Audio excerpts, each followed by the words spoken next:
My name is Jaime Vos, and I am the Senior Director of the AEM Safety Materials Program. The Safety Materials Program has approximately 55 different or unique titles that are related to specific types of equipment.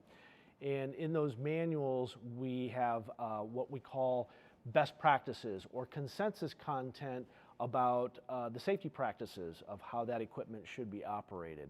This is used in a number of different ways. Our members purchase the manuals to put into each piece of the equipment that they manufacture as part of their risk management program. They want to ensure that literature is provided to the end user for reference and for safe practices.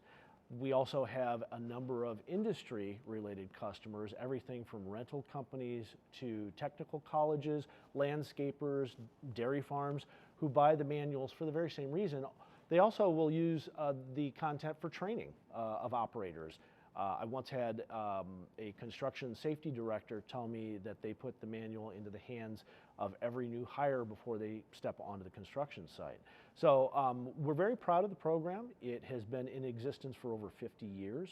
I think the very first title that we produced was for the bulldozer back in 1969, and it has grown to include all different types of equipment in all of the sectors that we represent, everything from construction to agriculture, forestry, mining, and utility equipment.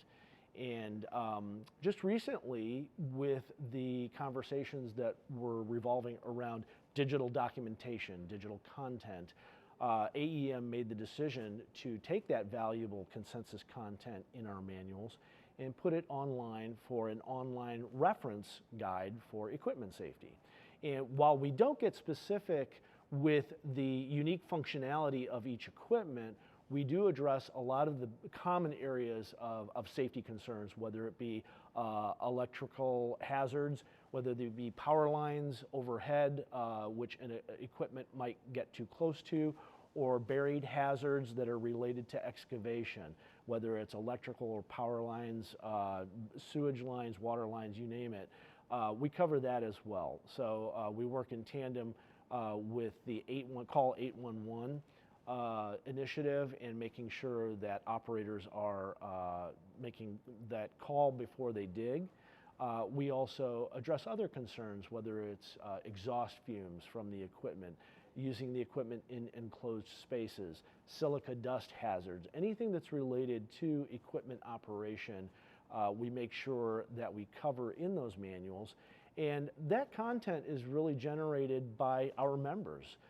We have a number of committees that we work with as part of our safety and product leadership group, and those committees come together to look at the content that is needed for specific equipment, whether it's excavation or lifting, cranes, forklifts, that kind of thing.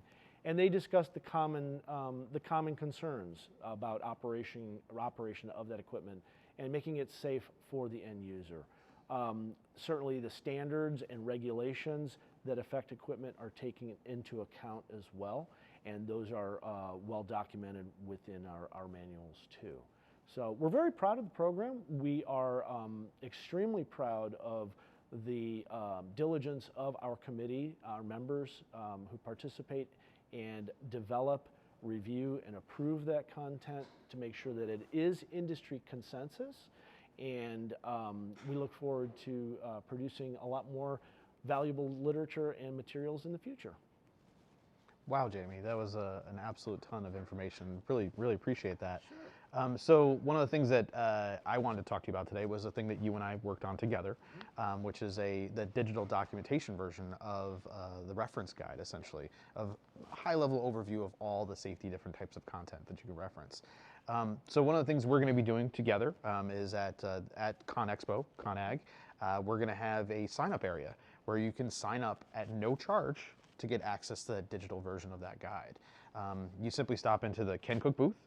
We'll have access to a sign. You scan a little QR code, fill out some basic information, and then you have access to that for the next period of time. And what we're trying to do here with this information is to see, is it more valuable to put it online for people to reference online, and see if it's better to have that way and the books, or is it the right way to deliver this information? Do people really want it this way? Kind of to see it at that high level. Yeah, and that's a great point. That conversation continues right now, because a lot of manufacturers and outside companies see the value in providing digital content for their equipment, operators manuals, safety materials. It's so easy now to put that content into an electronic format, whether it's a PDF or HTML accessed off of a website. And we definitely see the value in that. There's also the other side of that discussion that says the printed book is a tangible thing as it relates to safety, and that needs to physically be in an equipment to protect everyone, you know, in case of litigation.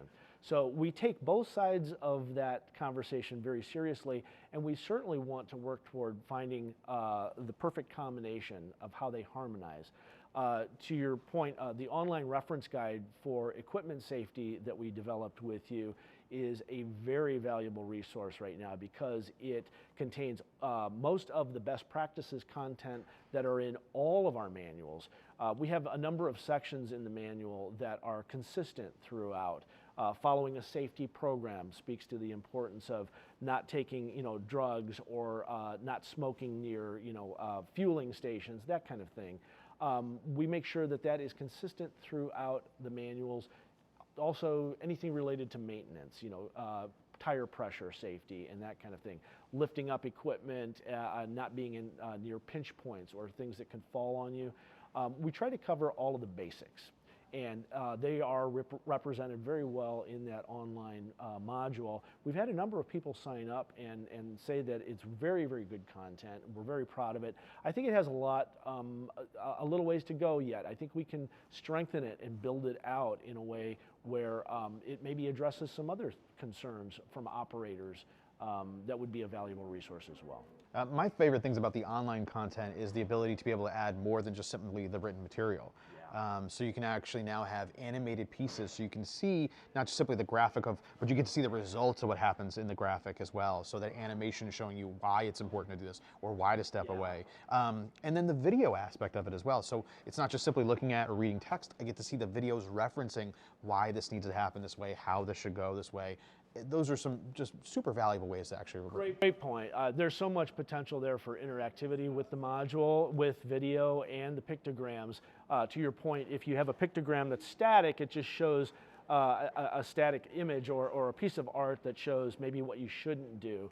Whereas if you have something that's animated, it actually takes you through the motion and gives you maybe a broader perspective of the safety hazard and how to avoid it.